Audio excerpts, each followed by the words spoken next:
नमस्कार दोस्तों, आज हम बात करेंगे एक ऐसे महत्वपूर्ण विषय पर, जोड़ों में ग्रीस की कमी और कैसे उसे बढ़ाया जाए। जब हमारे जोड़ों में चिकनाई या फिर ग्रीस कम हो जाती है तो ये सूजन और दर्द का कारण बनता है। इससे चलने फिरने में तो कठिनाई होती ही है और रोजमर्रा के कामों में भी परेशानी हो सकती है।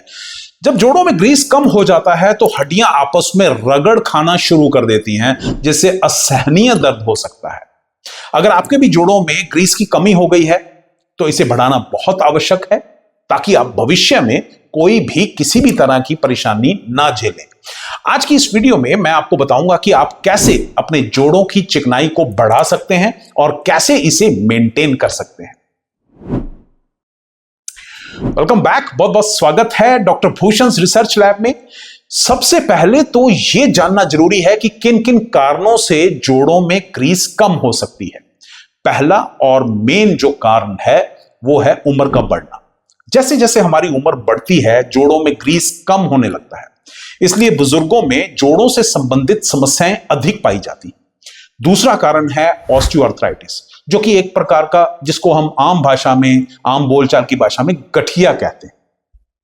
इससे जोड़ों का फ्लूइड जो है, जिसको साइनोवियल फ्लूइड बोलते हैं हम अपनी मेडिकल लैंग्वेज में, वो कम होना शुरू हो जाता है, जिसको हम ग्रीस या चिकनाई भी कहते हैं, जिससे दर्द भी बढ़ सकता है और सूजन भी हो सकती है।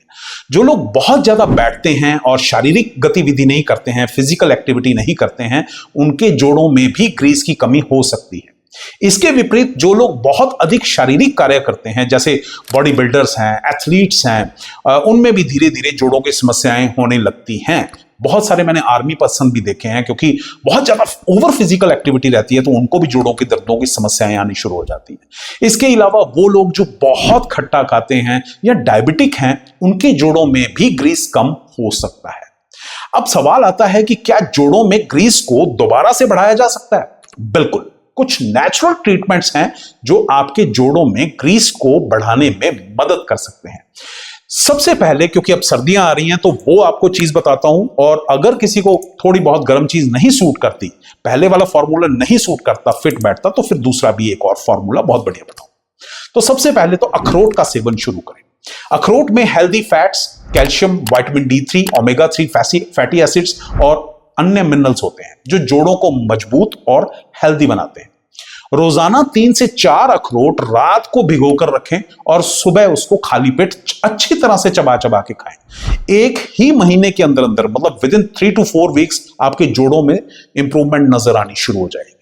और अगर किसी को रेडीमेड उपाय की जरूरत है, कि समय की दिक्कत है, हम नहीं कर सकते हैं, तो आप बेली ड्रॉप का भी इस्तेमाल कर सकते हैं। बेली ड्रॉप उनके लिए है जिनको घुटनों में ग्रीस की कमी आनी शुरू हो गई है, घुटनों में पेन रहता है, गैप बढ़ गया है।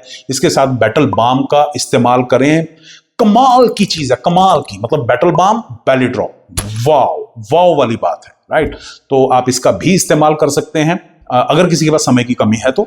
और एक छोटी सी बॉटल 2-2.5 महीने आराम से चल जाती है बेली ड्रॉप की। और बैटल बाम का साथ में इस्तेमाल करें, वो हीट अप करता है ज्वाइंट को और पेन किलर से आपको निजात दिलाने का काम करता है, राइट। दूसरी चीज है आलू का पानी। आलू, आपने एक मीडियम साइज का आलू लेना है और उसको अच्छी तरह से धो लेना है, अच्छी तरह वॉश करके, छीलना नहीं, उसको बिना छीले छोटे छोटे टुकड़े काट लें, जैसे आप सब्जी के टुकड़े काटते हैं, और उसको अच्छे एक गिलास पानी में, जैसे कांच का गिलास है, कांच के गिलास में आपने रात को भिगो के रख देना है, और सुबह उठ के आपने आलू साइड पे कर देने हैं और उस पानी को गटागट खाली पेट पी लेना है, राइट। और अगले दिन फिर से सेम प्रक्रिया आपको दोहरानी है। बहुत सारे लोग पूछेंगे कि क्या जिनको डायबिटीज है वो इस्तेमाल कर सकते हैं? बिल्कुल इसका इस्तेमाल कर सकते हैं, बेखटके कर सकते हैं।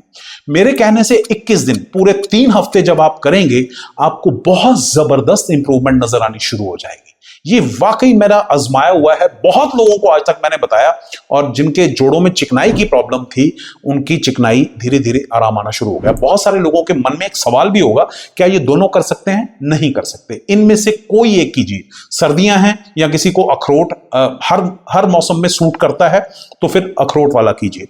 और अगर किसी को अखरोट सूट नहीं करते हैं, तो फिर आप आलू वाला पानी ले सकते हैं। आलू वाले पानी के लिए कोई प्रॉब्लम नहीं है, गर्मी में, सर्दी में, बरसात में, जब भी चाहें आप इस पानी का इस्तेमाल कर सकते हैं, राइट। अच्छा, एक और ऑप्शनल मैं आपको दे देता हूं जिसको आप किसी भी रेमेडी के साथ कर सकते हैं, वो है नारियल पानी। ये बहुत न्यूट्रिशियस होता है और हाइड्रेटिंग भी होता है। अगर एक दिन छोड़ के भी एक गिलास नारियल का पानी अगर आप पीते हैं तो ये जोड़ों की चिकनाई जो है इससे बढ़ने में मदद मिलती है और दर्द भी कम होता है। और इसके अलावा अपनी डाइट में कैल्शियम और विटामिन डी जरूर शामिल करें। दूध, हरी सब्जियां, मशरूम और सनलाइट से विटामिन डी जरूर प्राप्त करें। रोजाना 1 घंटा अगर आप धूप में, सुबह सुबह की धूप में अगर बैठें तो आपके शरीर में विटामिन डी की कमी भी पूरी हो सकती है, राइट। तो एक्सरसाइज भी जरूरी है क्योंकि हल्की फुल्की वॉक या फिर जॉगिंग से इससे जोड़ों में लचीलापन आ जाता है। हल्की फुल्की वॉक करने से भी लचीलापन आना शुरू हो जाता है और मजबूती आती है। और अगर आपका वजन ज्यादा है तो वजन घटाने की कोशिश जरूर करें ताकि जोड़ों पर दबाव कम हो सके। और मुझे उम्मीद है कि यह वीडियो आपके लिए बहुत उपयोगी साबित होगी। और अगर वीडियो पसंद आई हो तो लाइक जरूर कीजिएगा, चैनल को सब्सक्राइब जरूर करें और बेल आइकॉन दबाना ना भूलें ताकि सभी नई वीडियोस का नोटिफिकेशन आपको हमेशा मिलता रहे। बहुत बहुत शुक्रिया इस वीडियो को देखने के लिए, अपना प्यार देने के लिए और शेयर करने के लिए। Thank you very much. God bless you. खुश रहिए, खुश रहिए।